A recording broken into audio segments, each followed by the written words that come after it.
بارے آلو کا کچھ بیاں ہو جائے۔ دوسروں کو کیا نام رکھیں، ہم خود بیسیوں چیزوں سے چڑھتے ہیں۔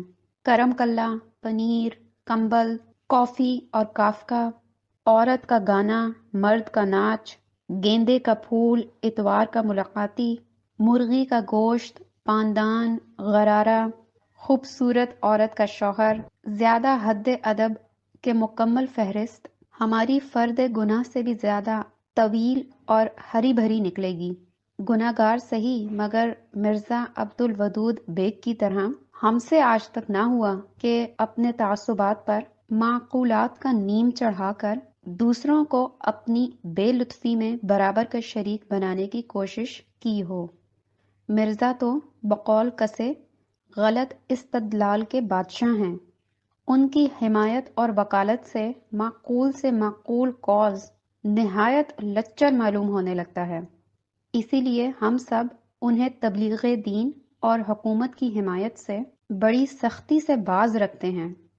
ان کی ایک چڑ ہو تو بتائیں۔ فہرست رنگا رنگ ہی نہیں، اتنی غریب پرور بھی ہے کہ اس میں اس فقیر بے تقصیر کا نام بھی خاصی اونچی پوزیشن پر شامل رہ چکا ہے۔ بعد میں ہم سے یہ پوزیشن بینگن کے بھرتے نے چھین لی اور اس سے جیکی کینیڈی کے دولہا اوناسس نے ہتھیا لی۔ مرزا کو آج جو چیز پسند ہے وہ کل دل سے اتر جائے گی اور پرسوں تک یقیناً چڑ بن جائے گی۔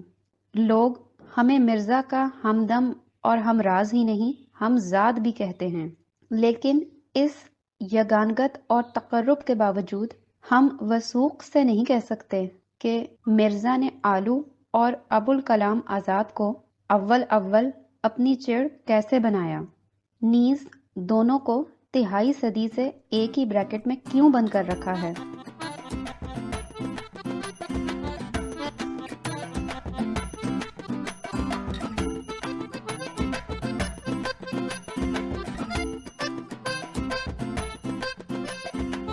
بوئے یاسمن باقیست۔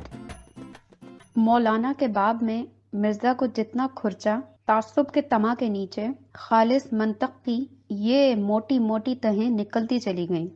ایک دن کئی وار خالی جانے کے بعد ارشاد فرمایا، ایک صاحب طرز انشا پرداز نے بانی ندوۃ العلماء کے بارے میں لکھا ہے کہ شبلی پہلا یونانی تھا جو مسلمانوں میں پیدا ہوا۔ اس پر مجھے یہ گرہ لگانے کی اجازت دیجیے کہ یونانیوں کی اس اسلامی شاخ میں ابوالکلام آخری اہل قلم تھے جس نے اردو رسم الخط میں عربی لکھی۔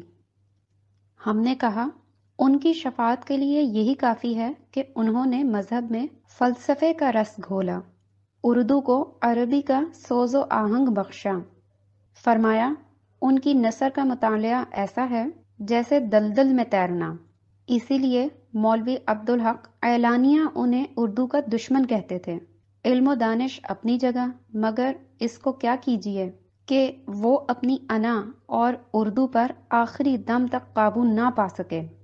کبھی کبھی رمضان میں ان کا ترجمان القرآن پڑھتا ہوں تو اپنے دونوں گالوں پر تھپڑ مارتے ہوئے نعوذ باللہ محسوس ہوتا ہے گویا کلام اللہ کے پردے میں ابوالکلام بول رہا ہے۔ ہم نے کہا لا حول ولا قوت، اس بزرگ کی تمام کردہ اور نہ کردہ خطائیں تمہیں صرف اس بنا پر معاف کر دینی چاہیے کہ تمہاری طرح وہ بھی چائے کے رسیا تھے۔ کیا نام تھا ان کی چائے کا؟ اچھا سا نام تھا، ہاں یاد آیا، وائٹ جیسمن، یاسمن سفید۔ شگفتہ ہوئے، فرمایا مولانا کا مشروب بھی ان کے مشرب کی مانند تھا۔ ٹوٹے ہوئے بتوں کو جوڑ جوڑ کر امام الہند نے ایسا معبود تراشنے کی کوشش کی جو اہل سومنات کو بھی قابل قبول ہو۔ یونانی فلسفے کی عینک سے جب انہیں دین میں دنیا اور خدا میں نا خدا کا جلوہ نظر آنے لگا تو وہ مسلمان ہو گئے اور سچے دل سے اپنے آپ پر ایمان لے آئے۔ اسی طرح یہ چینی چائے محض اس لیے ان کے دل کو بھا گئی کہ اس میں چائے کی بجائے چمبیلی کے گجرے کی لپٹ آتی ہے۔ حالانکہ کوئی شخص جو چائے پینے کا ذرا بھی سلیقہ رکھتا ہے اس لیے چائے پیتا ہے کہ اس میں چائے کی، فقط چائے کی مہک آتی ہے، نہ کہ چمبیلی کے تیل کا بھکا۔ ہم نے کہا تعجب ہے، تم اس بازاری زبان میں اس آب نشاط انگیز کا مضحکہ اڑا رہے ہو جو بقول مولانا طبع شورش پسند کو سرمستیوں کی اور فکر عالم آشوب کو آسودگی کی دعوت دیا کرتی تھی۔ اس جملے سے ایسے بھڑکے کہ بھڑکتے چلے گئے، لال پیلے ہو کر بولے، تم نے لپٹن کمپنی کا قدیم اشتہار چائے سردیوں میں گرمی اور گرمیوں میں ٹھنڈک پہنچاتی ہے دیکھا ہوگا۔ مولانا نے یہاں اسی جملے کا ترجمہ اپنے مداحوں کی آسانی کے لیے اپنی زبان میں کیا ہے۔ بحث اور دل شکنی کا یہ سلسلہ کافی دیر تک جاری رہا، لیکن مزید نقل کفر کر کے ہم اپنی دنیا و عاقبت مزید خراب کرنا نہیں چاہتے، لہٰذا اس تشبیب کے بعد مرزا کی دوسری چڑ یعنی آلو کی طرف گریز کرتے ہیں۔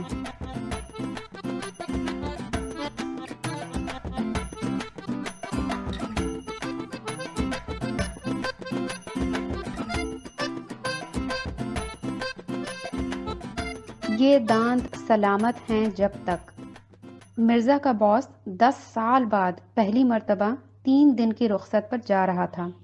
مرزا نے اپنے مشیروں اور بہی خواہوں کو جشن نجات منانے کے لیے بیچ لگژری ہوٹل میں لنچ پر مدعو کیا تھا۔ وہاں ہم نے دیکھا کہ سمندری کچھوے کا شوربہ سڑ سڑ پینے کے بعد مرزا مسلم کیکڑے، مسلم کے معنی یہ ہیں کہ مرحوم کی سالم ٹانگیں، کھپرے، آنکھیں اور مونچھیں پلیٹ پر رکھ کر اپنی قدرتی حالت میں نظر آ رہی تھیں۔ مسلم کیکڑے پر ٹوٹ پڑے۔ ہم نے کہا مرزا، ہم نے تمہیں چہکا مارتی خمیری نان کھاتے دیکھا ہے کھروں کے چٹپٹے سریش میں ڈبو ڈبو کر، جسے تم دلی کے نہاری پائے کہتے ہو۔ مفت کی مل جائے تو سرانڈی سارڈین یوں نگلتے ہو گویا ناک نہیں رکھتے۔ اور تو اور رنگا ماٹی میں چمکا قبیلے کی ایک دوشیزہ کے ہاتھ سے نشیلا کسیلا جیک فوٹ لپ لپ کھاتے فوٹو کھچوا چکے ہو، اور اس کے بعد پشاور میں چڑوں کے پکوڑے کھاتے ہوئے بھی پکڑے جا چکے ہو۔ تمہارے مشرب اوکلو شرب میں ہر شے حلال ہے سوائے آلو کے۔ کھل گئے، فرمایا ہم نے آج تک کسی فرقے کے مولوی کی تندرستی خراب نہیں دیکھی، نہ کسی مولوی کا ہارٹ فیل ہوتے سنا۔ جانتے ہو کیا وجہ ہے؟ پہلی وجہ تو یہ ہے کہ مولوی کبھی ورزش نہیں کرتے، دوسری یہ کہ سادہ غذا اور سبزی سے پرہیز کرتے ہیں۔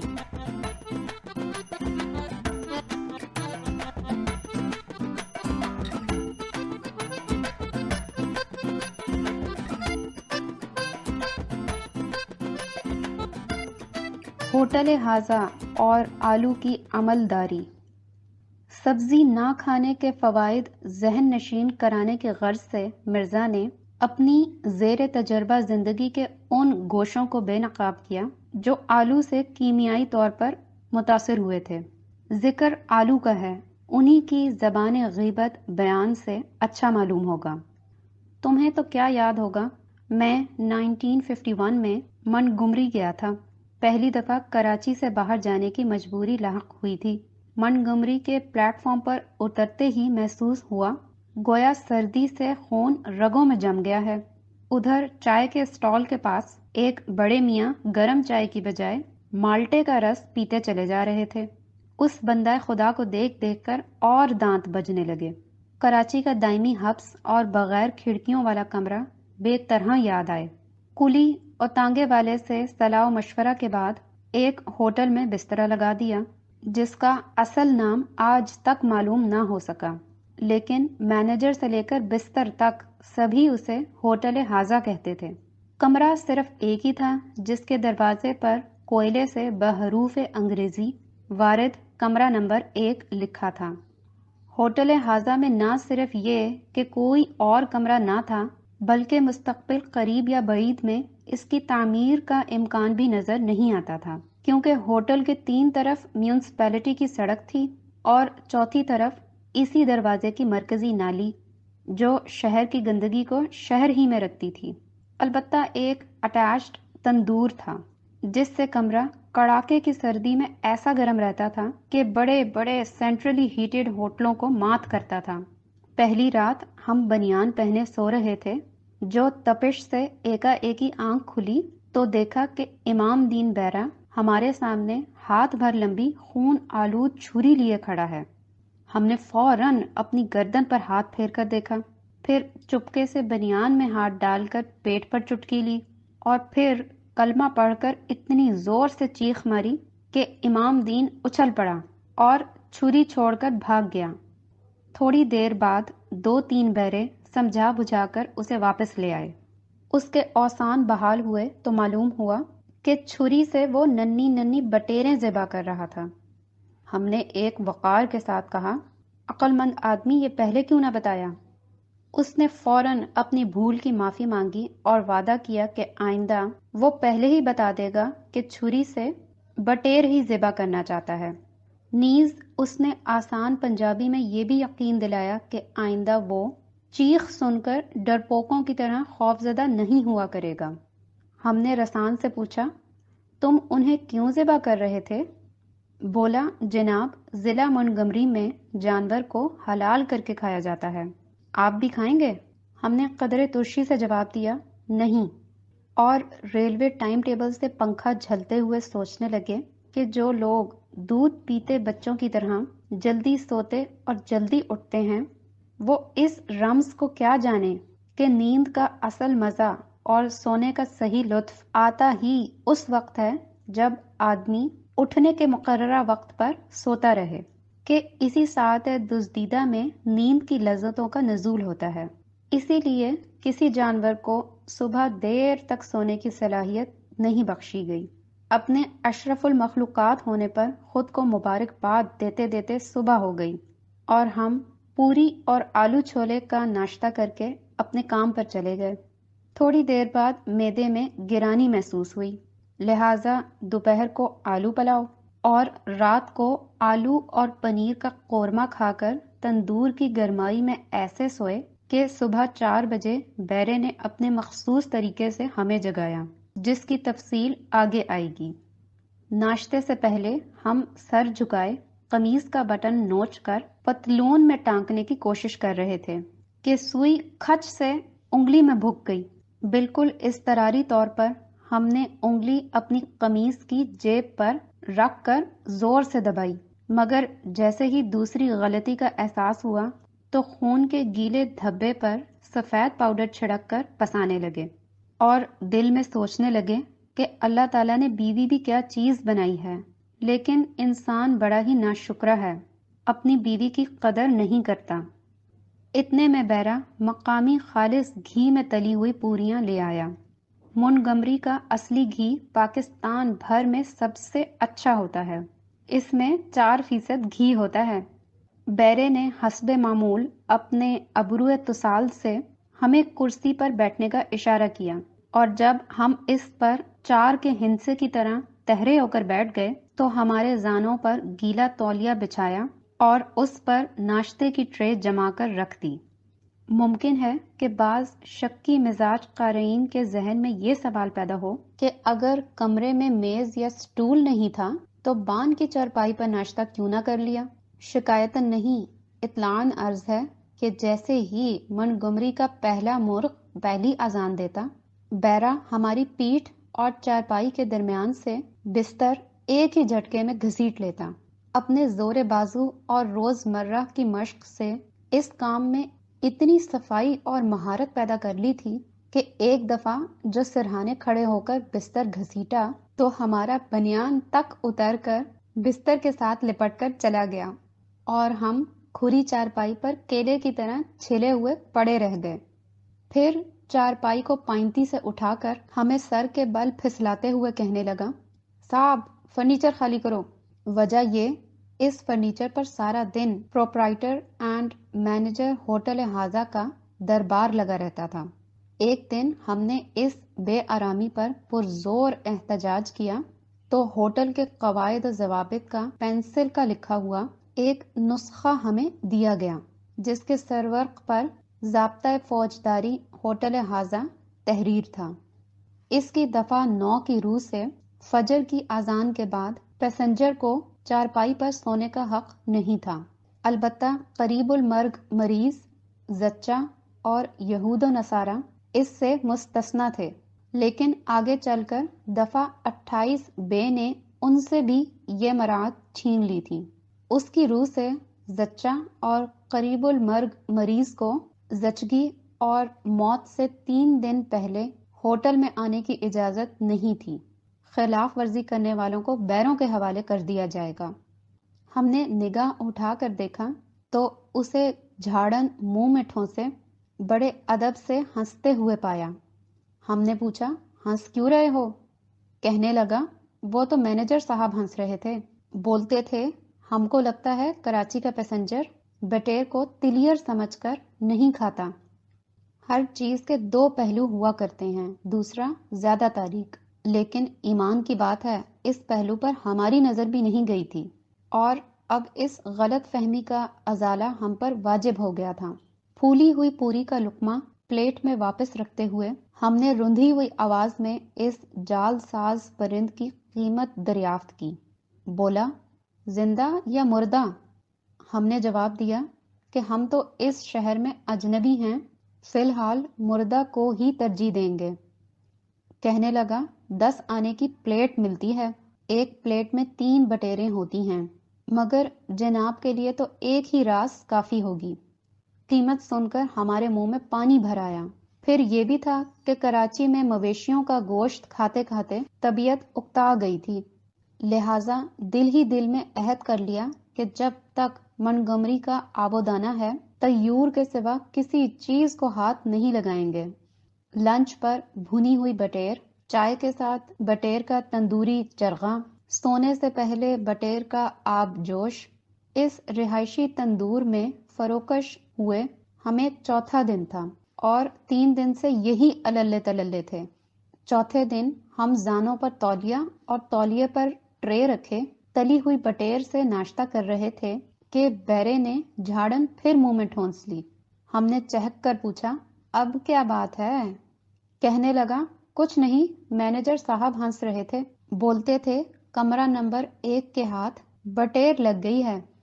ہم نے تنزن اٹیچڈ تندور کی طرف اشارہ کرتے ہوئے پوچھا تمہارے ہوٹل حاضہ میں اور کون سا منو سلوا اترتا ہے؟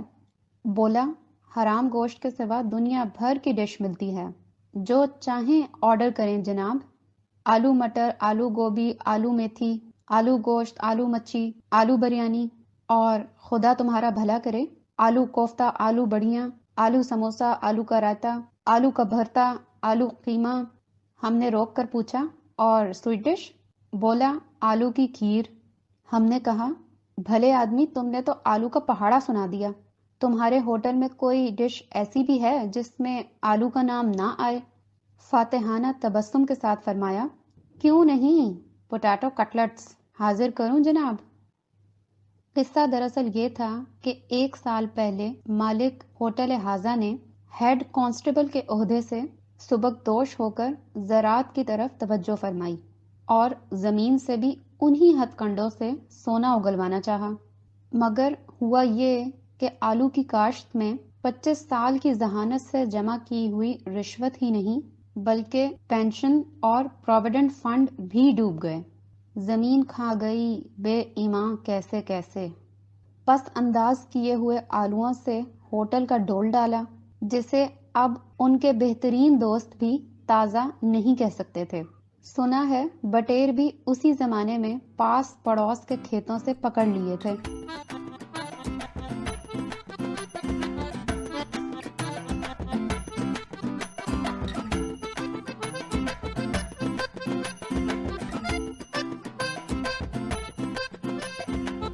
مکالمہ در مذمت آلو۔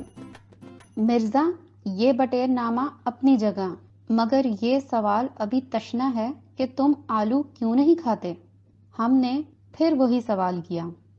نہیں صاحب، آلو کھانے سے آدمی آلو جیسا ہو جاتا ہے۔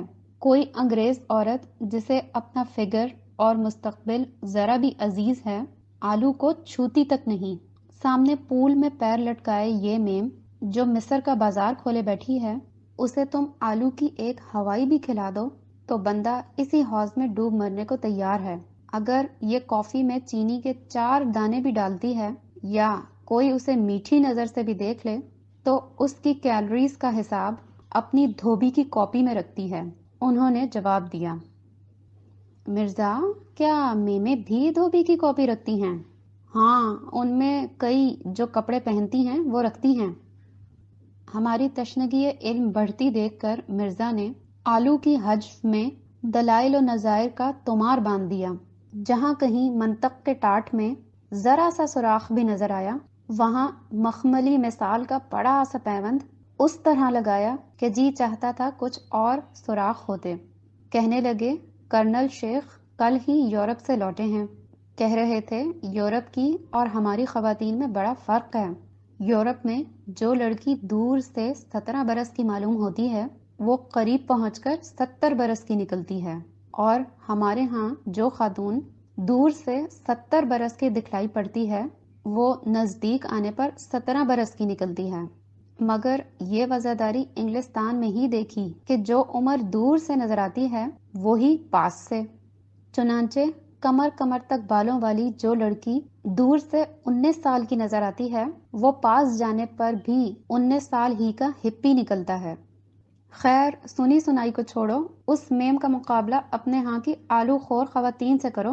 ادھر فانوس کے نیچے سرخ ساڑی میں جو محترمہ لیٹر باکس بنے اکیلے اکیلے گپا گپ 20 سٹیکس اور آلو اڑا رہی ہیں۔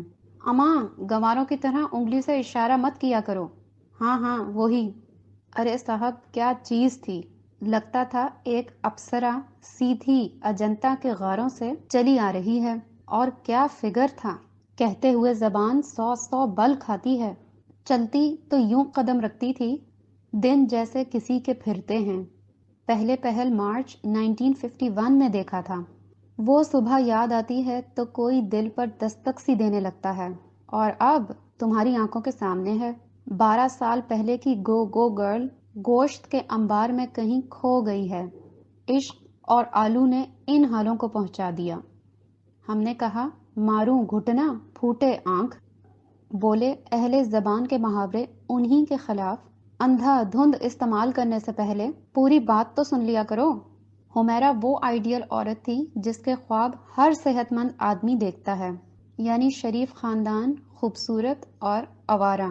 اردو، انگریزی، جرمن اور فرینچ فراٹے سے بولتی تھی، مگر کسی بھی زبان میں نہ کہنے کی قدرت نہیں رکھتی تھی۔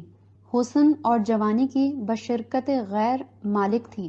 یہ دونوں اشیاء لطیف جب تبرک ہو گئیں اور پلکوں کے سائے گہرے ہو چلے تو مارے باندھے ایک عقد شرعی بھی کیا، مگر ایک ہی مہینے کے اندر دولہا نے عروسی کمر بند کا پھندا گلے میں ڈال کر خودکشی کر لی۔ جا تجھے کشمکش عقد سے آزاد کیا۔ پھر تو ایسے کان ہوئے کہ اس بیچاری نے شرعی تکلفات سے خود کو کبھی مکلف نہیں کیا۔ صاحب، مرد کا کیا ہے، آج کل مرد زندگی سے اکتا جاتا ہے تو شادی کر لیتا ہے، اور اگر شادی شدہ ہے تو طلاق دے دیتا ہے۔ لیکن عورت ذات کی بات اور ہے۔ بدی پہ آئی ہوئی عورت جب پریشان یا پشیمان ہوتی ہے تو ٹی ایس ایلیٹ کے بقول گراموفون ریکارڈ لگا کر اپنے جوڑے کو مکانکی انداز سے تھپ تھپاتے ہوئے خوابگاہ میں بولائی بولائی نہیں پھرتی، بلکہ غذا سے غم غلط کرتی ہے۔ حمیرہ نے بھی مرد کی بے وفائی کا مقابلہ اپنے معدے سے کیا۔ تم خود دیکھ لو کس رفتار سے آلو کے قتلے قاب سے پلیٹ اور پلیٹ سے پیٹ میں منتقل کر رہی ہے۔ بس اسی نے صورت سے بے صورت کر دیا۔ ہم نے ان کا وقت اور اپنی رہی سہی عزت بچانے کی خاطر ان کی اس تھیوری سے جھٹ اتفاق کر لیا کہ زنانہ آوارگی کی روک تھام کے لیے عقد اور آلو سے بہتر کوئی آلہ نہیں، کہ دونوں سے بدصورتی اور بدصورتی سے نیک چلنی زور پکڑتی ہے۔ ان کی ہاں میں ہاں ملاتے ہوئے ہم نے کہا، لیکن اگر آلو سے واقعی موٹاپا پیدا ہوتا ہے تو تمہارے حق میں تو الٹا مفید ہوگا، کیونکہ اگر تمہارا وزن صحیح مان لیا جائے تو معیاری حساب سے تمہارا قد 3 فٹ ہونا چاہیے۔ ایک دن تم ہی نے بتایا تھا کہ آستین کے لحاظ سے 17 نمبر کی قمیض تمہیں فٹ آتی ہے اور کالر کے لحاظ سے 13 نمبر۔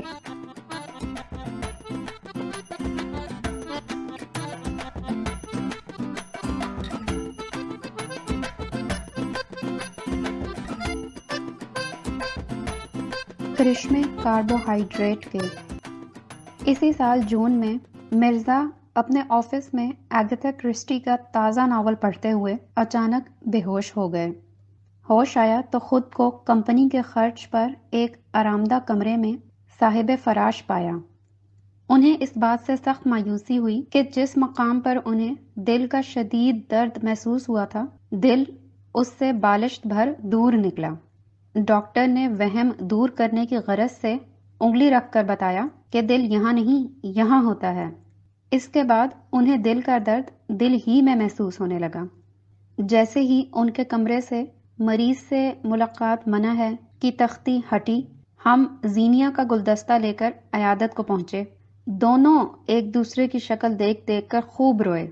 نرس نے آ کر دونوں کو چپ کروایا اور ہمیں علیحدہ لے جا کر متنبہ کیا کہ اس ہسپتال میں بیمار پرسی کرنے والوں کو رونا اور کراہنا منع ہے۔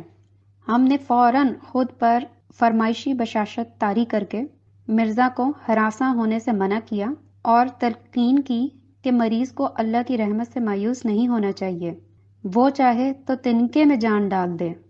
ہماری نصیحت کا خاطر خواہ بلکہ اس سے بھی زیادہ اثر ہوا۔ تم کیوں روتے ہو پگلے؟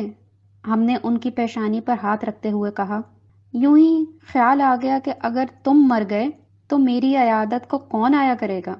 مرزا نے اپنے آنسو نرس کے رومال میں محفوظ کرتے ہوئے وجہ رقت بیان کی۔ مرض کی اصل وجہ ڈاکٹروں کے نزدیک کثرت افکار تھی، جسے مرزا کی زبان قادر البیان نے کثرت کار بنا دیا۔ خیر، اس میں تعجب کی کوئی بات نہیں تھی۔ تعجب کی بات تو یہ تھی کہ مرزا چائے کے ساتھ آلو کے چپس اڑا رہے تھے۔ ہم نے کہا، مرزا آج تم رنگے ہاتھوں پکڑے گئے۔ بولے، اور ایسی آواز میں بولے گویا کسی اندھے کنویں کے پیندے سے بول رہے ہوں۔ ڈاکٹر کہتے ہیں تمہارا وزن بہت کم ہے، تمہیں آلو اور ایسی چیزیں خود کھانی چاہیے جن میں اسٹارچ اور کاربوہائیڈریٹ کی افراط ہو۔ صاحب، آلو ایک نعمت ہے، کم از کم سائنس کی روح سے۔ ہم نے کہا، تو پھر دبا دب آلو کھا کر ہی صحت یاب ہو جاؤ۔ فرمایا، صحت یاب تو ویسے بھی مجھے ہونا ہی پڑے گا، اس لیے کہ نرسیں اتنی بدصورت ہیں کہ کوئی آدمی جو اپنے منہ پر آنکھیں رکھتا ہے یہاں زیادہ عرصے پڑا نہیں رہ سکتا۔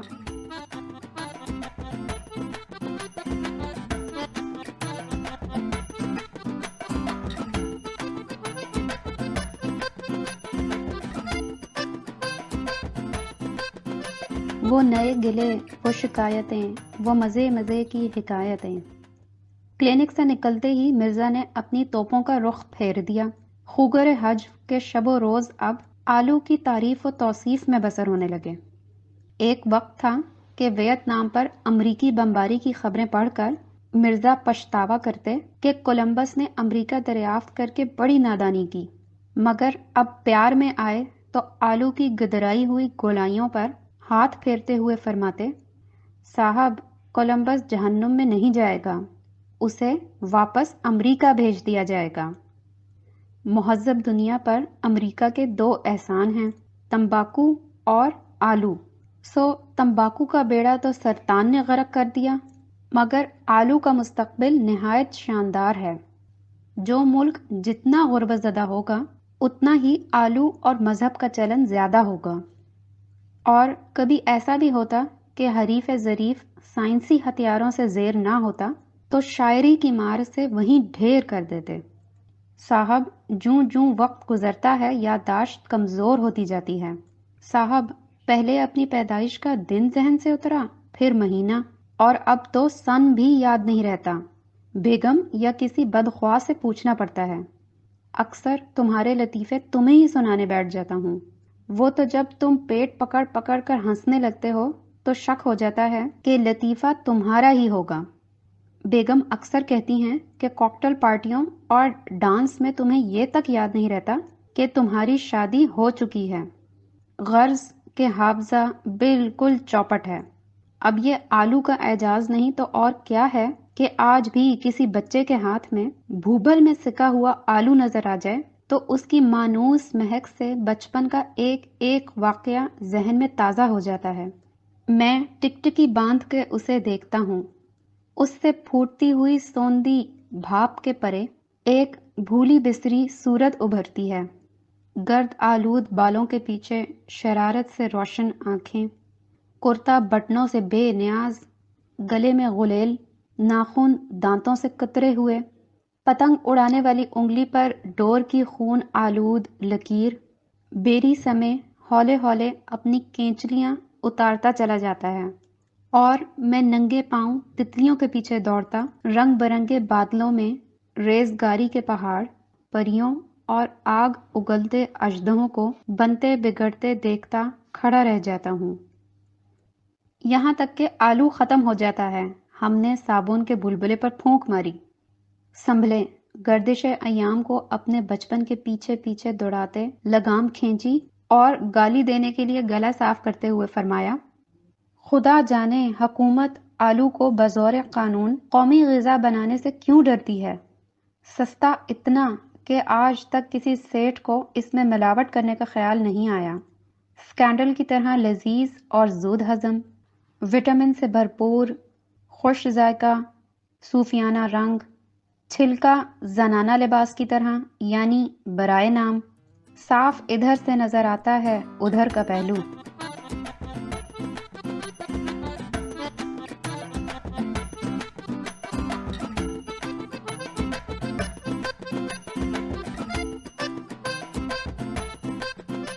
دست خود دہان خود۔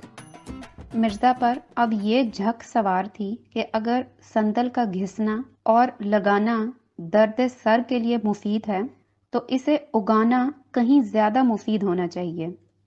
حکمت و زراعت کی جن پرخار راہوں کو مستانہ طے کر کے وہ اس نتیجے پر پہنچے، ان کا اعادہ کیا جائے تو طب پر ایک پوری کتاب مرتب ہو سکتی ہے۔ از بس کہ ہمیں حکیموں کی لگی لگائی روزی پر ہاتھ ڈالنا نہیں چاہیے، اس لیے 2-3 چنگاریاں چھوڑ کر دور کھڑے ہو جائیں گے۔ ایک دن ہم سے پوچھا، بچپن میں کھٹے میٹھے بیر، میرا مطلب ہے جھر بیری کے بیر کھائے ہیں؟ عرض کیا، جی ہاں، 1000 دفعہ، اور اتنی ہی دفعہ کھانسی میں مبتلا ہوا ہوں۔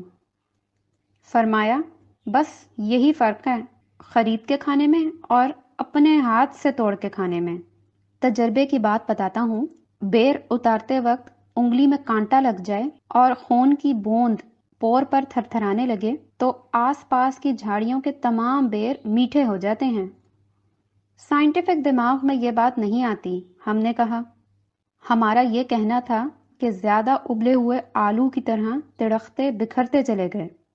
کہنے لگے، صاحب باز حکیم یہ کرتے ہیں کہ جس کا معدہ کمزور ہو اسے اوجڑی کھلاتے ہیں، جس کے گردوں کا فعل درست نہ ہو اسے گردے، اور جو ضعف جگر میں مبتلا ہو اسے کلیجی۔ اگر میں حکیم ہوتا تو تمہیں مغز ہی مغز کھلاتا۔ راقم الحروف کے عضو ضعیف کی نشاندہی کرنے کے بعد ارشاد ہوا، اب آلو خود کاشت کرنے کی سائنٹیفک وجہ بھی سن لو۔ پچھلے سال اترتی برسات کی بات ہے، میں ٹوبا ٹیک سنگھ میں کالے تیتر کی تلاش میں کچے میں بہت دور نکل گیا، مگر ایک تیتر نظر نہ آیا، جس کی وجہ گائیڈ نے یہ بتائی کہ شکار کے لیے آپ کے پاس ڈپٹی کمشنر کا پرمٹ نہیں ہے۔ واپسی میں رات ہو گئی اور ہماری 1945 ماڈل جیپ پر دمے کا دورہ پڑا۔ چند لمحوں بعد وہ ضعیفہ تو ایک گڑھے میں آخری ہچکی لے کر خاموش ہو گئی، مگر اپنے قفس عنصری میں ہمارے طائر روح کو پرواز کرتا چھوڑ گئی۔ ہم اسٹیئرنگ پر ہاتھ رکھے دل ہی دل میں خدا کا شکر ادا کر رہے تھے کہ رحمت ایزدی سے جیپ گڑھے میں گری، ورنہ گڑھے کی جگہ کنواں ہوتا تو اس وقت خدا کا شکر کون ادا کرتا؟ نہ کبھی جنازہ اٹھتا، نہ کہیں مزار ہوتا۔ ہمارے قرض خواہوں پر کیا گزرتی؟ ہمارے ساتھ رقم کے ڈوبنے پر انہیں کیسے صبر آتا کہ ابھی تو ہمارے تمسب کی روشنائی بھی خشک نہیں ہوئی تھی۔ ہم ابھی ان کے اور ان کے چھوٹے چھوٹے بچوں کے سروں پر ہاتھ پھیر ہی رہے تھے کہ ایک کسان بکری کا نوزائیدہ بچہ گردن پر مفلر کی طرح ڈالے ادھر سے گزرا۔ ہم نے آواز دے کر بلایا۔ ابھی ہم اتنی ہی تمہید باندھنے پائے تھے کہ ہم کراچی سے آئے ہیں اور کالے تیتر کی تلاش میں تھے۔ کہ وہ گڑھے کی طرف اشارہ کر کے کہنے لگا کہ تحصیل ٹوبہ ٹیک سنگھ میں تیتر پانی میں نہیں رہتے۔ ہمارے گائیڈ نے ہماری فوری ضروریات کی ترجمانی کی تو وہ ایسا پسیجا کہ اپنی بیل گاڑی لانے اور اسے جیپ میں جوت کر اپنے گھر لے جانے کے لیے اصرار کرنے لگا، اور وہ بھی بلا معاوضہ۔ صاحب، اندھا کیا چاہے، 2 آنکھیں، ہم نے جھٹ لقمہ دیا۔ غلط، بالکل غلط۔ اگر اس کی بینائی بھی عقل کے ساتھ زائل نہیں ہوئی ہے تو اندھا 2 آنکھیں نہیں چاہتا، ایک لاٹھی چاہتا ہے۔ مرزا نے محاورے کی بھی اصلاح فرما دی۔ ہم ہنکارا بھرتے رہے، کہانی جاری رہی۔ تھوڑی دیر بعد وہ بیل گاڑی لے آیا جس کے بیل اپنی جوانی کو بہت پیچھے چھوڑ آئے تھے۔ ادوائن کی رسی سے جیپ باندھتے ہوئے اس نے بیل گاڑی میں ہمیں اپنے پہلو میں اگلی سیٹ کی پیشکش کی اور 1.5-2 میل دور کسی موہوم نقطے کی طرف اشارہ کرتے ہوئے تسلی دینے لگا۔ او جیڑی نوی لالٹین بلدی پئی ہے نا، اوہی میرا کار وے۔ گھر پہنچتے ہی اس نے اپنی پگڑی اتار کے چارپائی کے سیروے والے پائے کو پہنا دی، منہ پر چھپکے دیے اور گیلے ہاتھ سفید بکری کی پیٹھ سے پہنچے۔ برسات کی چاندنی میں اس کے کرتے پر بڑا سا پیوند دور سے نظر آ رہا تھا، اور جب تھنی پر لٹکی ہوئی نئی لالٹین کی لو بھڑکی تو اس پیوند میں لگا ہوا ایک اور پیوند بھی نظر آنے لگا جس کے ٹانکے ابھی اس کی مسکراہٹ کی طرح اجلے تھے۔ اس کی گھر والی نے کھری چارپائی پر کھانا چن کر ٹھنڈے میٹھے پانی کے 2 دھات کے گلاس پٹی پر باندھ چھدرا کر کے جما دیے۔ میزبان کے شدید اصرار اور بھوک کے شدید تر تقاضے سے مجبور ہو کر جو ہم نے خشک چنائی شروع کی ہے تو یقین مانو پیٹ بھر گیا مگر جی نہیں بھرا۔ رال نے گلتے ہوئے ہم نے پوچھا، چودھری، اس سے مزیدار آلو کا ساگ ہم نے آج تک نہیں کھایا، کیا ترکیب ہے پکانے کی؟ بولا، بادشاہو، پہلے تو 1 کلے زمین وچ 5 من امریکہ دی کھاد پاؤ، پھر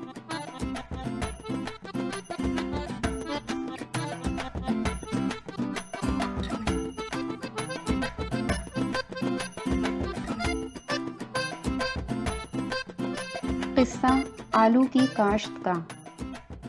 بات اگر اب بھی گلے سے نہیں اتری تو خود اگاؤ خود کھاؤ سلسلے کی تیسری داستان سنیے، جس کا عذاب ثواب مرزا کی گردن پر ہے کہ وہی اس کے فردوسی ہیں اور وہی رستم۔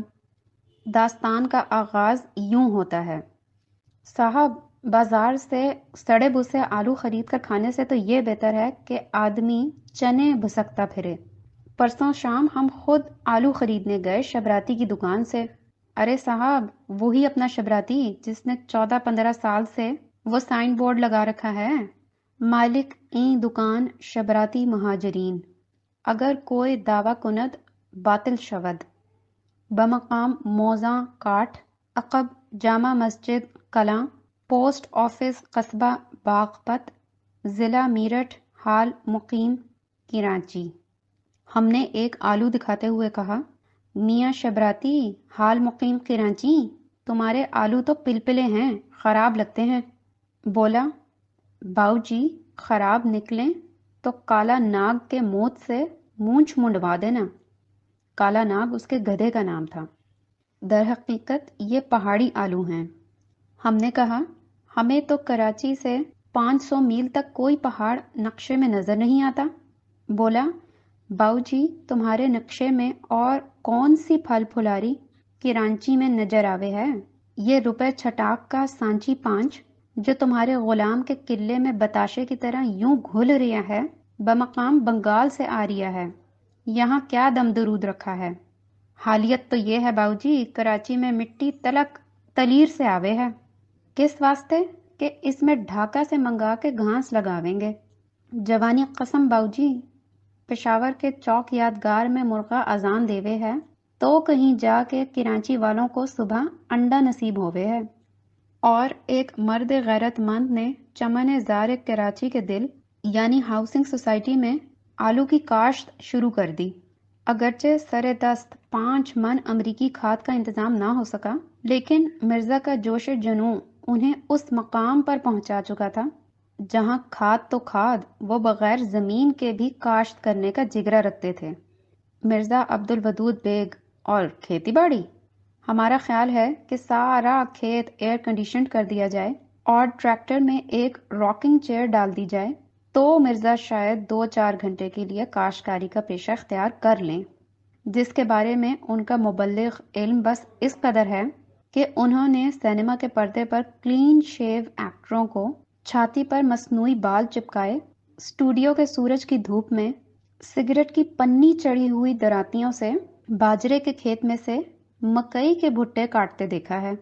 یہاں یہ بتانا غالباً بے محل نہ ہوگا کہ اس سے چند سال پیشتر مرزا باغبانی کا ایک انتہائی نادر اور اتنا ہی ناکام تجربہ کر کے ہمیں ایک مضمون کا خام مواد مہیا کر چکے تھے۔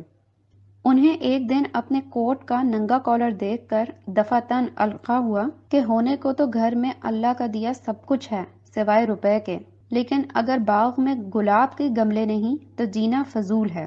انہیں زندگی میں اچانک ایک زبردست خلا محسوس ہونے لگا جسے صرف امریکی کھاد سے پر کیا جا سکتا تھا۔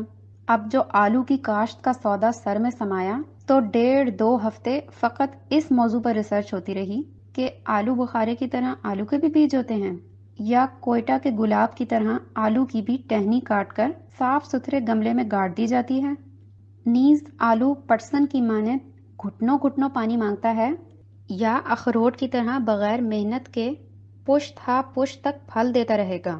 دوران تحقیق ایک شک کہیں سے یہ بھی نکل آئی کہ بینگن کی طرح آلو بھی ڈال پر لٹکیں گے یا تورئی کی بیل کی طرح پڑوسی کی دیوار پر پڑے رہیں گے۔ پروفیسر قاضی عبد القدوس نے تو یہ شوشہ بھی اٹھایا کہ اگر رفع شر کی خاطر یہ مان لیا جائے کہ آلو واقعی زمین سے اگتے ہیں تو ڈنٹھل کا نشان کیسے مٹایا جاتا ہے؟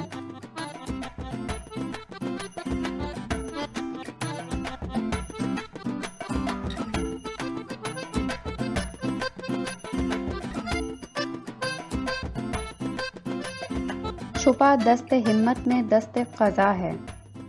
پھر کیا تھا، کوئٹہ سے بذریعہ PIA سفید گلاب کی قلمیں منگائی گئیں، گملوں کو کھولتے پانی اور فنائل سے ڈس انفیکٹ کیا گیا، پھر کوئٹہ کے نازک اور نایاب گلاب کو کراچی کی دیمک اور کیڑوں سے محفوظ رکھنے کے لیے اوباش بکری کی مینگنی کی گرم کھاد میں اتنی ہی امریکی کھاد میں ہم وزن DDT پاؤڈر ملایا گیا، ابلے ہوئے پانی سے صبح شام سینچائی کی گئی، اور یہ واقعہ ہے کہ ان گملوں میں کبھی کوئی کیڑا نظر نہیں آیا اور نہ گلاب۔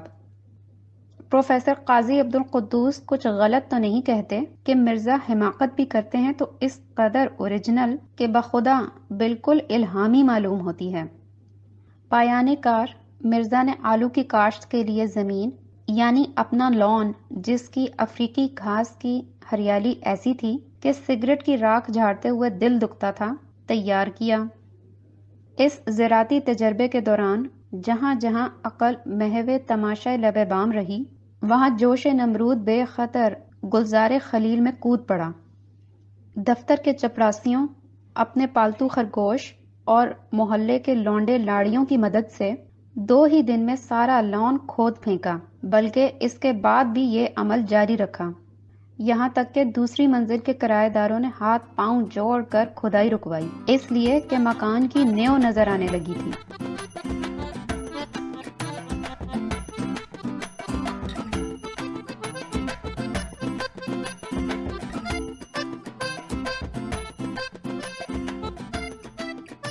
"32 overseen plus calf into موزہ = کمر"۔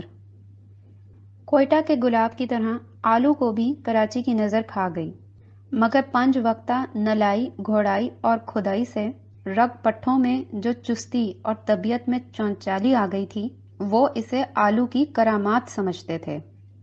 اب کی دفعہ جو لنچ پر ہمیں ہوٹل انٹر کانٹیننٹل کے چاندنی لاؤنج میں لے گئے تو ہم نے دیکھا کہ بوفے پر سوائے ان کیمیائی تجربات کے جو یورپین باورچیوں نے نسل بعد نسل آلو پر کیے تھے اور کچھ نہ تھا۔ آلو مسلم، آلو دو نیم، آلو سوختہ اور کوفتہ، آلو چھلکے دار، آلو بریاں، آلو نیم بریاں بلکہ کہیں کہیں بالکل اریاں۔ مرزا یہ کیا؟ جواب آیا BBB، busy business means buffet. یا اللہ، کراچی کے کروڑ پتی یہ کھاتے ہیں؟ مگر ہم نے تو انکم ٹیکس کی چوری بھی نہیں کی، پھر یہ سزا کیوں؟ بھوکا ہی مارنا تھا تو ہمیں گز بھر کی ٹائی بندھوا کے 9 منزلیں لانگتے پھلانگتے یہاں کاہے کو لائے؟ نیچے ہی نقد پیسے دے کر رخصت کر دیتے۔ ہماری صحبتیں اٹھاتے ایک عمر گزری مگر رہے جنگلی کے جنگلی۔ تمہیں معلوم ہونا چاہیے کہ 5 اسٹار ہوٹلوں میں قیمت کھانے کی نہیں دی جاتی، اس رومانی فضا کی دی جاتی ہے جہاں آپ دوسرے معززین کو اپنی طرح بھوکا مرتے دیکھتے ہیں۔ بل میں جو رقم درج ہوتی ہے وہ بساندے گوشت اور ابلے چقندر کی قیمت نہیں ہوتی، دراصل اس میں گھر سے بھاگنے کا جرمانہ، دوسری میزوں پر بیٹھی ہوئی خواتین کے فرینچ سینٹ لگانے کا تاوان، کھلکھلاتی ہوئی ویٹرس کے ٹوتھ پیسٹ کی قیمت، بلکہ اس کا پورا نان نقہ شامل کرنا پڑتا ہے جب کہیں جا کر ایک بل بنتا ہے۔ اور جہاں تک لذت کا تعلق ہے تو صاحب، ہر شب آنگن میں اترنے والے من و سلوہ کے مقابلے میں باہر کے پیاز کی گنٹھی مزہ دے جاتی ہے، ورنہ دیکھا جائے تو چائے کی پیالی گھر کی انگیٹھی پر چراغ تلے جلا کر بھی بنائی جا سکتی ہے، اور صاحب 10-10 روپے کے نوٹ جلا کر بھی، جیسا ہاکس بے کی ہٹ میں تمہارے اس بمبا سیٹ نے کیا تھا مصری بیلے ڈانسر کی خاطر۔ مگر وہ تو خاصی پلم تھی صاحب، مصری تو اسی چیز پر جان دیتے ہیں۔ جبھی تو شاہ فاروق فربا اندام داشتائیں اسی طرح اکٹھی کیا کرتا تھا جیسے بچے ڈاک کے ٹکٹ جمع کیا کرتے ہیں۔ بحث اور ہمیں اس ڈھلوان پر لا کر مرزا نے سراپا کے اعداد ثلاثہ مثلاً 37، 24، 35 کی جانچ پڑتال کرنے کا خود ساختہ فارمولہ پیش کیا جو بے کم و کاست نظر قارئین ہے۔ ناظرین کے سینے کے ناپ میں کولہوں کو جوڑو، میزان کو اپنے صاف موزے کے نمبر سے ضرب دو، پھر اس حاصل ضرب کو 32 سے تقسیم کر دو، جو جواب آئے وہ کمر کا مثالی ناپ ہوگا۔ اب اگر کمر کا پھیر اس سے زیادہ نکلے تو آلو سے پرہیز لازم ہے، اور اگر اس سے کم ہے تو آلو کھلا کھلا کر جسم کو فارمولے کے سانچے میں ڈھالا جا سکتا ہے۔ ہوٹل کے بل کی پشت پر انہوں نے بال پوائنٹ قلم سے مارلن مرلو، جینا لولو برجڈا، الزبتھ ٹیلر، صوفیہ لورین اور چیدہ چیدہ پری پیکروں کو اپنے 11 نمبر کے موزے میں ایسا اتارا کہ ہم بھونچ کے رہ گئے۔ اس میں آپ کو جھوٹ یا عبارت آرائی کا ذرا بھی شائبہ نظر آئے تو 2-4 مشقی سوال نکال کر آپ بھی اپنی جان پہچان کے حسینوں کا امتحان کر لیجئے۔ ہم تو اسے ملکہ وکٹوریہ کے بت، کوکا کولا کی بوتل اور خود پر آزما کر اپنا اطمینان کر چکے ہیں۔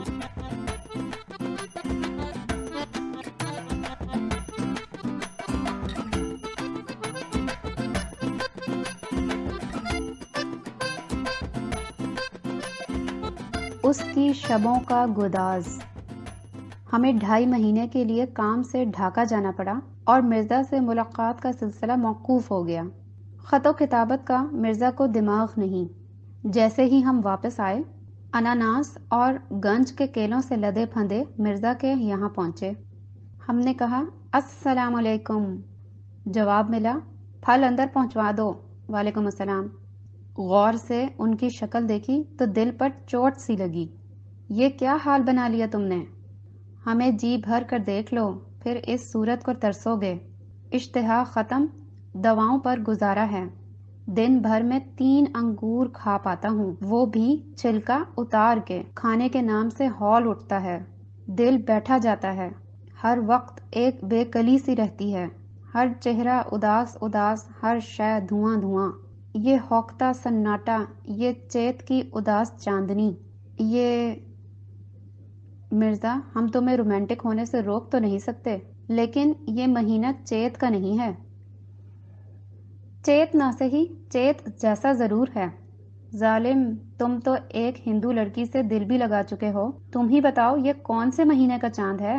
مرزا نے سوال کیا۔ اسی مہینے کا معلوم ہوتا ہے، ہم نے جھجکتے ہوئے جواب دیا۔ ہمیں بھی ایسا ہی لگتا ہے صاحب، عجیب عالم ہے، کام میں ذرا جی نہیں لگتا اور بیکاری سے بھی وحشت ہوتی ہے، ذہن پراگندہ، بلکہ سچ پوچھو تو محض گندا، تاروں بھرے آسمان کے نیچے رات رات بھر آنکھیں پھاڑے تمہاری حماقتیں گنتا رہتا ہوں، تنہائی سے دل گھبراتا ہے اور لوگوں سے ملتا ہوں تو جی چاہتا ہے منہ نوچ لوں، اور صاحب ایک دو کا ذکر کیا سارے کے سارے نوچ لوں۔ مرزا، ہو نہ ہو یہ عشق کے آثار ہیں بجا، لیکن اگر صاحب معاملہ پر 40 محاوتیں پڑ چکی ہوں تو یہ آثار عشق کے نہیں السر کے ہیں۔ کھانا کھاتے ہی محسوس ہوتا ہے گویا کسی نے حلق سے لے کر معدے تک تیزاب کی پھریری پھیر دی ہے، ادھر کھایا ادھر پیٹ پھول کر مشکیزہ ہوا، ہنسی کا رخ بھی اندر کی طرف ہو گیا ہے، سارا فطور آلو کا ہے، معدے میں ایسڈ بہت بننے لگا ہے، پیپٹک السر ہو گیا ہے۔ ان کی آنکھیں ڈبڈبا آئیں۔ اس میں ہراساں ہونے کی کیا بات ہے؟ آج کل کسی کو ہارٹ اٹیک یا السر نہ ہو تو لوگ اس پر ترس کھانے لگتے ہیں کہ شاید بیچارہ کسی ذمہ دار عہدے پر فائز نہیں، مگر تم تو ملازمت کو جوتے کی نوک پر رکھتے ہو، اپنے باس سے ٹانگ پر ٹانگ رکھ کر بات کرتے ہو، پھر یہ کیسے ہوا؟ وقت پر سوتے ہو، وقت کے بعد اٹھتے ہو، دادا کے وقتوں کی چاندی کے پتیلے میں ابالے بغیر پانی نہیں پیتے، وضو بھی پانی میں لسٹرین ملا کر کرتے ہو جس میں 26% الکحل ہوتا ہے، حالات حاضرہ سے خود کو بے خبر رکھتے ہو، باتوں کے علاوہ کسی چیز میں ترشی کو روا نہیں رکھتے، تیل بھی تم نہیں کھاتے، 10 سال سے تو ہم خود دیکھ رہے ہیں من گمری کا خالص دانے دار گھی کھا رہے ہو۔ ہم نے کہا تمہیں یقین نہیں آئے گا، یہ سب اسی منحوس کا فطور ہے۔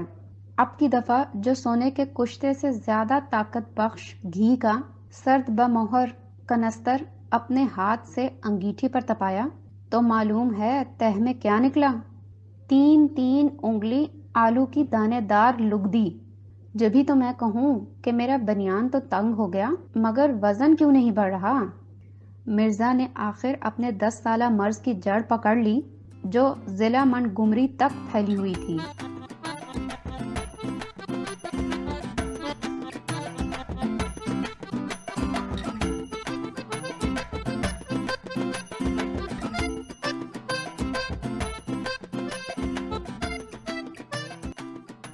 کیا اسیری ہے، کیا رہائی ہے۔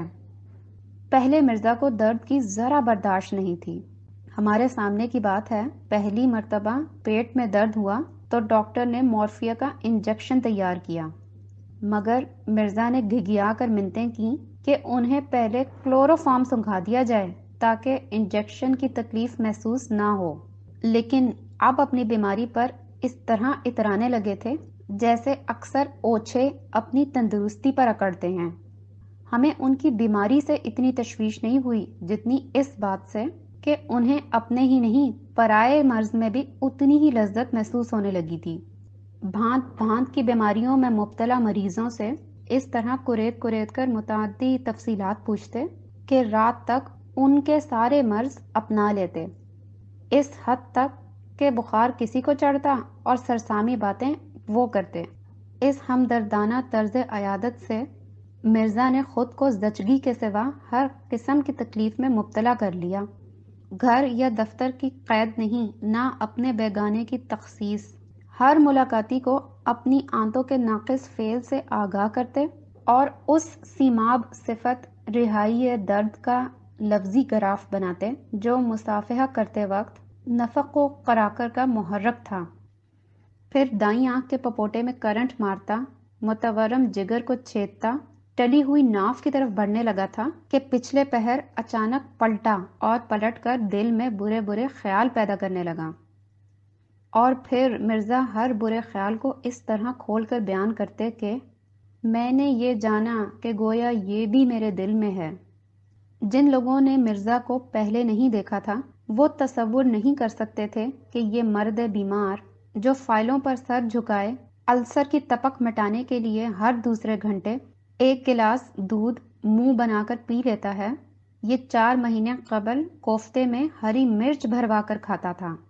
اور اس سے بھی جی نہیں بھرتا تو شام کو یہی کوفتہ ہری مرچ میں بھروا دیتا۔ یہ نیم جاں جو بے مرچ مسالے کے راتب کو انگلش فوڈ کہہ کر صبر و شکر کے ساتھ کھا رہا ہے، یہ وہی چٹورا ہے جو 4 مہینے پہلے یہ بتا سکتا تھا کہ صبح 7 بجے سے لے کر رات کے 9 بجے تک کراچی میں کس سویٹ میٹ مرچنٹ کی کڑاہی سے اترتی گرم جلیبی مل سکتی ہے، ہاؤسنگ سوسائٹی کے کون سے چینی ریسٹورانٹ میں تلے ہوئے جھینگے کھانے چاہیے جن کا 4 گنا بل بناتے وقت مالک ریسٹوران کی بیٹی اس طرح مسکراتی ہے کہ بخدا روپیہ ہاتھ کا میل معلوم ہوتا ہے۔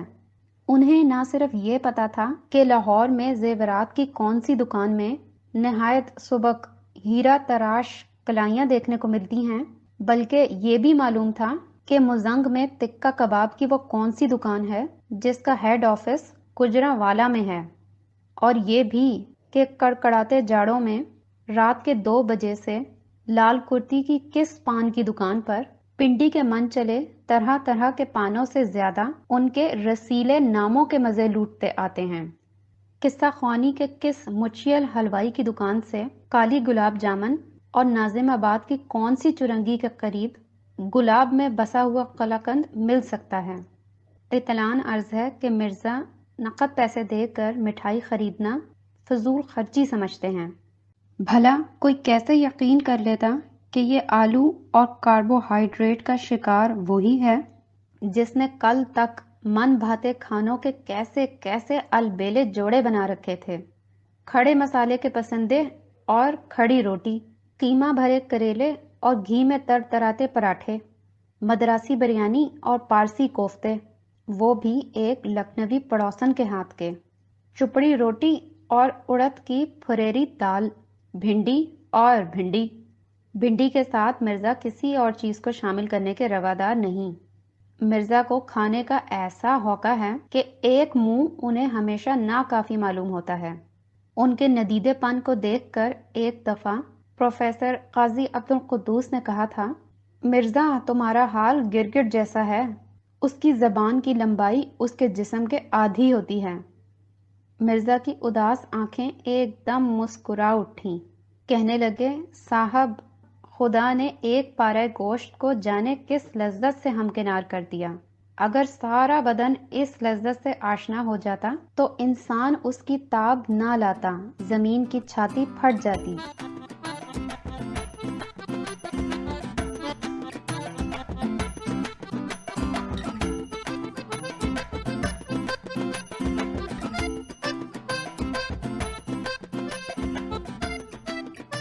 مرزا 5-6 ہفتے میں پلنگ کو لات مار کر کھڑے ہو گئے۔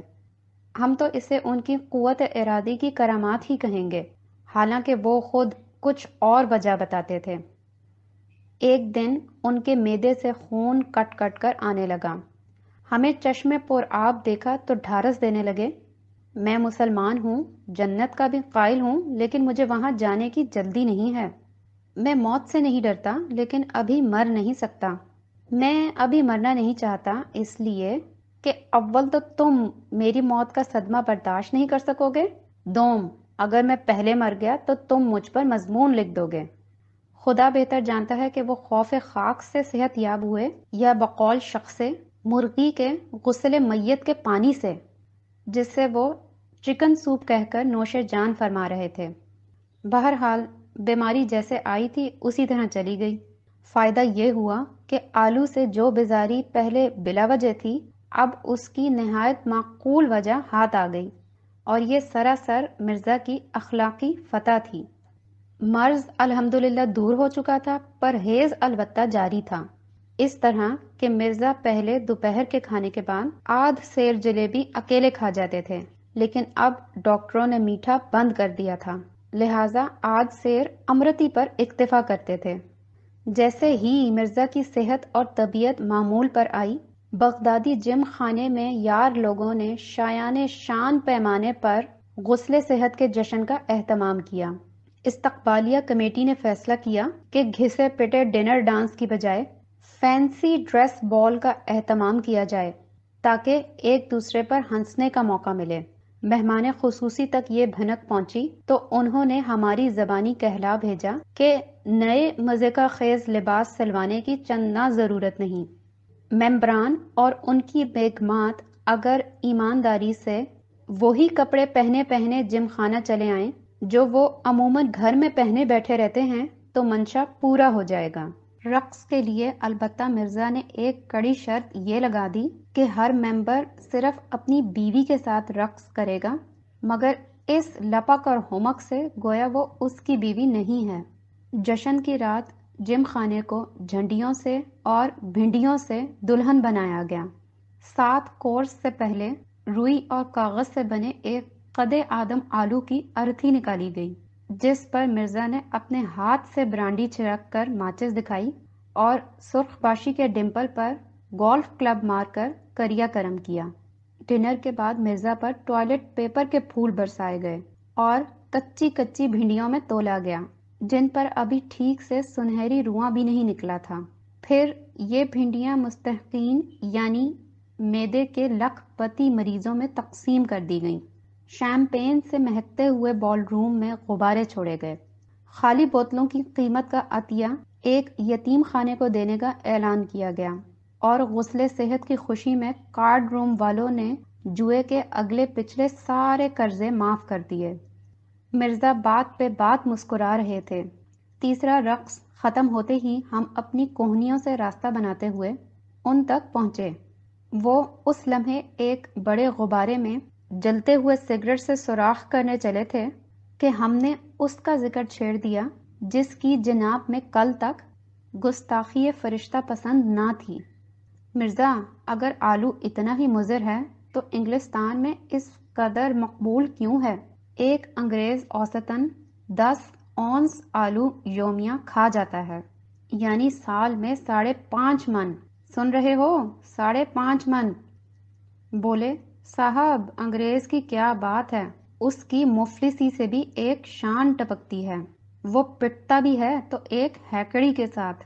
لنگ یوں تونگ نے کہیں لکھا ہے کہ ہم چینیوں کے بارے میں لوگوں نے یہ مشہور کر رکھا ہے کہ قحط پڑتا ہے تو ہم اپنے بچے تک کھا جاتے ہیں، لیکن خدا کا شکر ہے کہ ہم انہیں اس طرح نہیں کھاتے جس طرح انگریز بیف کھاتے ہیں، یعنی کچا۔ ہم بھی جواباً کچھ کہنا چاہتے تھے کہ ایک نوکیلی ایڑی جو ایک حسین بوجھ سہارے ہوئے تھی ہمارے پنجے میں برمے کی طرح اترتی چلی گئی۔ ہماری مردانہ چیخ رقص کے کورس میں دب گئی اور ایسٹ انڈیا کمپنی کے زمانے کا برمی ساگوان کا ڈانس فلور بہکے بہکے قدموں تلے پھر چرچرانے لگا۔